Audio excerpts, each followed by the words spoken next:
Olá pessoal da disciplina de TSS, é um prazer estar com vocês. Eu prometi um pequeno vídeo, uma pequena introdução à aula que vamos ter na sexta-feira, uma aula síncrona, né? Uma atividade síncrona, que significa quase que uma aula. Vamos ver como é que a gente vai fazer isso ao longo desse semestre, né? Um desafio para nós. Então sejam bem-vindos à nossa disciplina. E eu deixei para vocês como um primeiro texto o Ricardo Antunes. É um autor brasileiro que eu gosto muito, que traz essa questão do trabalho de uma forma muito instigante. Teve uma colega que compartilhou com a gente um vídeo dele, onde quem teve oportunidade, quem conseguiu assistir, ele fala de uma forma muito enfática, é muito bom ouvir o Ricardo Antunes falando, é muito bom ouvi-lo falando, né? Já tive a oportunidade de escutar uma palestra dele pessoalmente. Então ele traz toda aquela fúria no falar, né? Ele é muito interessante e eu quis trazer como logo um primeiro texto porque ele coloca pelo menos em debate, embora a gente não tenha que concordar ou dizer que tudo que o Ricardo Antunes fala é a pura verdade, porque a gente tem que desconfiar de tudo que a gente lê, tudo que a gente ouve. Então, mas eu quis trazer porque ele traz questões muito importantes para a gente começar o nosso debate, a nossa disciplina entre essas três instâncias, né? O trabalho, a subjetividade e a saúde. E eu acho que ele deu conta de bastante coisa, né? Já no primeiro texto, ele dá conta de várias, pelo menos dá muitas pistas sobre esses três pilares da nossa disciplina. Já estou com o livrinho dele aqui, ó, Deus ao Trabalho, um dos primeiros livros que ele lançou. Os outros são guardadinhos aqui. O último ele comenta na palestra, né, sobre a servidão voluntária, muito bom. Quem quiser depois a gente pode usar um texto dele também dali, desse último livro que ele lançou. Mas eu queria destacar alguns pontos que a gente tem que vai começar a falar na disciplina. Então, por exemplo, o primeiro pilar, trabalho.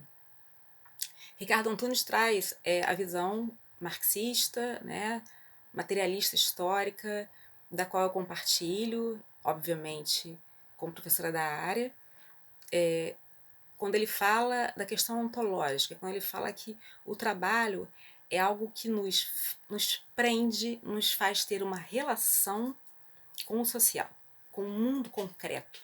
É através do trabalho que a gente se expressa.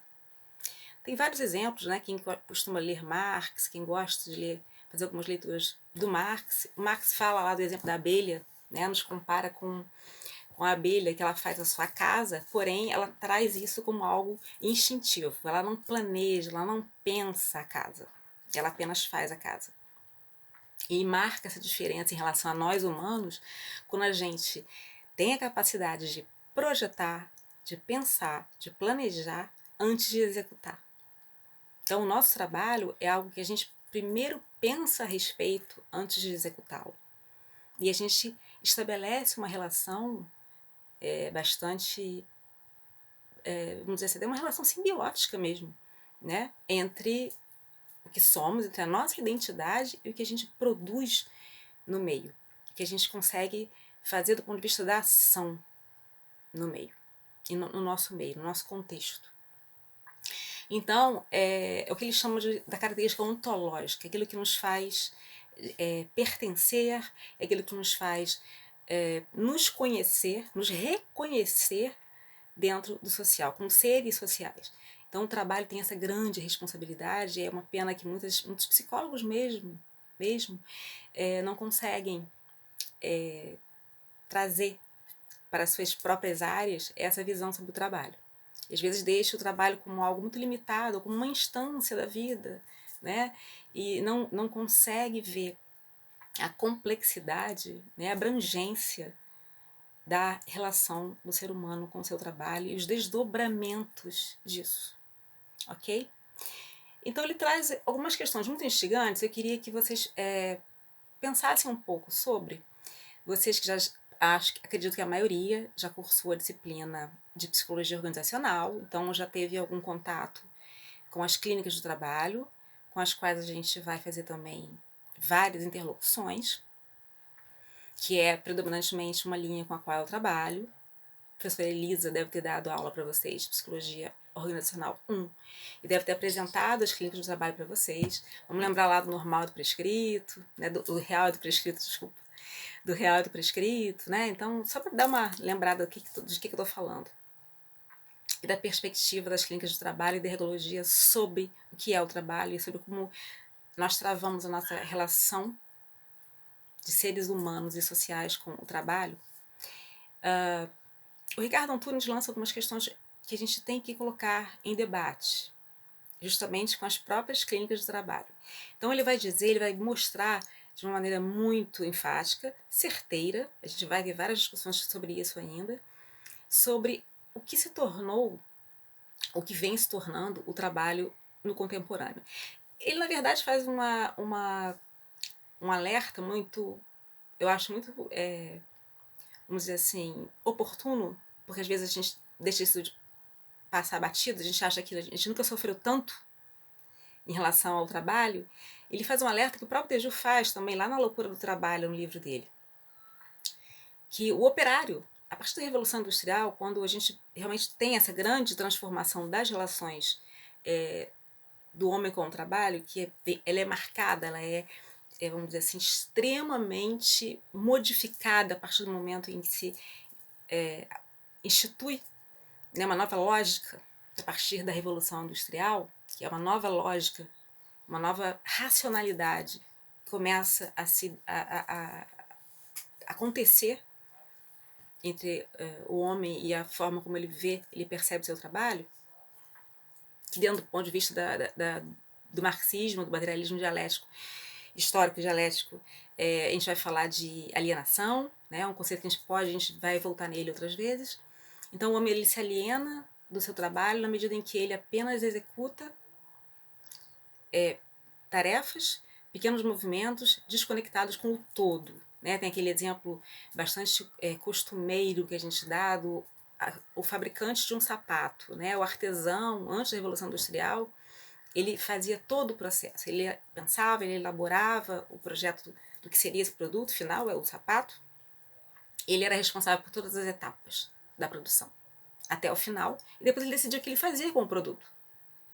E ele que ficava com, né, ou a troca, ou a venda, o que ele fazia com aquele sapato, no final, era também uma propriedade dele. No momento que ele se vê destituído dos meios de produção e que ele vende sua força de trabalho para o capitalista, né, para o burguês, essa relação dele com o seu próprio produto, com aquilo que ele realiza, com aquilo que ele planeja, essa relação ela é rompida. Né? Então a gente costuma, de uma forma muito rápida, chamar isso de alienação no trabalho. Quando você é contratado, quando você recebe uma remuneração para executar aquilo que não é pensado por você, não é elaborado por você, apenas é prescrito por um outro, por outrem, e que você deve fazer, deve realizar e entregar, e que você não tem a partir desse momento, né, a gente está falando lá da Revolução Industrial, e a partir desse momento você não tem mais uma relação global, vamos dizer assim, com aquilo que você produz, né? A relação é por partes. Você faz uma parte, o outro faz outra, o outro faz outra, e assim, no final você nem sabe o que está fazendo. E aquele produto que você fez, que você ajudou a elaborar, que tem uma parte de você ali colocada, esse produto você nem tem a menor noção do que foi feito e você também não tem nenhuma gerência sobre aquilo. Não te pertence mais. Então, o Ricardo Antunes, ele fala de uma maneira muito interessante, nos lembra de que nós começamos a sofrer muito, enquanto trabalhadores, enquanto classe trabalhadora, a partir do momento em que começamos a migrar para as fábricas das cidades, né, dos pequenos campesinatos, né, quando começamos a abandonar as atividades artesãs e começamos a migrar para as grandes cidades, para as grandes fábricas e vender nossa força de trabalho. Então, o que tinha nesse cenário era um cenário de pauperização, era um cenário de pobreza, era um cenário de doenças avassaladoras, de fome. As pessoas morriam muito. Então, a vida, ela praticamente ela perdia, né, o seu valor, e o que contava realmente era a força de trabalho. Então, o operariado, ele passa a sofrer muito vivendo nos guetos, né, vivendo nos cortiços, totalmente abandonado à própria sorte, e o sofrimento ele tá ali de uma forma extrema, escancarada. Então, às vezes, a gente fala muito do sofrimento no trabalho a partir do contemporâneo, né, na modernidade, e a gente às vezes esquece, né, de lembrar que esse sofrimento vamos dizer assim, ele está muito localizado a partir do momento em que se rompe essa relação do homem com o seu trabalho de maneira visceral, eu diria. Né? Quando você passa a ser realmente alguém que vende a sua força de trabalho. Então, quando se rompe essa relação visceral do homem com o seu trabalho, a gente começa a passar por momentos onde se é colocado o trabalhador em grande sofrimento. E a gente está falando de um sofrimento aí bastante que remete muito à questão da sobrevivência mesmo, né? Do adoecimento, da falta de moradia, das crianças trabalhando nas fábricas, das mulheres com carga horária absurda, não existia, né, sindicato. Foi uma luta que teve que ser travada entre a classe trabalhadora e o capital. Então, isso está tudo lá atrás, a gente pode depois voltar com mais precisão e com mais calma. Estou só fazendo um panorama bem rápido aqui, porque o Ricardo Antunes ele lembra isso. Né? Então, sofremos e sofremos há muito tempo. Só que o nosso sofrimento ele vem se modificando. Eu não quero dizer que não exista esse tipo de sofrimento ainda, ele existe muito, ele está se intensificando, inclusive. E a gente, quem viu, assistiu ao vídeo que eu mandei, onde eu falo da pandemia, lá no começo da pandemia, a gente vê que exatamente a classe trabalhadora é a classe que mais vem pagando o preço, o alto preço dessa pandemia. É que mais adoece, é que mais está exposta ao vírus. Então, tudo isso continua, né, sendo reproduzido em grande escala. Só que nós vamos falar de novas formas de adoecimento, e aí ele vai colocando, ele fala de um nexo causal, e é interessante, né, ele usa uma palavra que vem da área de saúde do trabalho, que a gente fala em nexo causal. Nunca se falou tanto em nexo causal, hoje em dia. E ele vai dizer o seguinte, o adoecimento do ser humano no contemporâneo é um adoecimento que tem um nexo causal direto. Ele fala isso, inclusive no vídeo que nossa querida colega compartilhou, direto com as condições de trabalho. Ele vai trazer, né, uma discussão grande sobre a questão da precarização, sobre a questão da flexibilização, né, que começa com a flexibilização do trabalho. Ele traz toda a história, resgata essa história, que começa lá no final dos anos 70, né, com vamos dizer assim, a exaustão do modelo fordista-taylorista e com o início do modelo japonês, a adoção do modelo japonês e o grande advento da, da tecnologia, né? Da robótica, da internet, dos computadores. Então, temos vários textos que vão trazer essas modificações, falar sobre essas modificações que começam com uma crise nos anos 70 e como é que elas vão acontecendo, como elas vão sofrendo mutações, obviamente, mas o cerne continua sendo o mesmo. Né? Desemprego estrutural, cada vez mais o trabalho vivo sendo substituído pelo trabalho morto, que é um termo que o Ricardo usa também, outros autores da área dele também costumam usar, da sociologia do trabalho principalmente. E como esse trabalho tem sido cada vez mais fragilizado, ele fala de uma forma bastante enfática, né? Depauperado, corroído, que é um termo que eu gosto muito, que um outro autor que a gente vai usar, eu espero, né, que é o Richard Sennett, quando ele vai falar de corrosão do caráter e como isso tem a ver com tudo isso que a gente está falando. Quem já leu sabe. Mas ele fala dessa pauperização, dessa corrosão, dessa destruição, né, dessa absoluta falta, vamos dizer assim, de cuidado com tudo aquilo que se refere ao trabalho. E aí ele vai estabelecer, então, esse nexo causal do sofrimento, das novas formas de sofrimento, com o que a gente vem vivendo em termos de mutações no mundo do trabalho. Mutações dessas que ele frisa, e a gente vai falar também com mais cautela sobre isso, com relação à precarização, terceirização, uberização, são termos que estão aí na pauta para dar conta dessa fragilidade enorme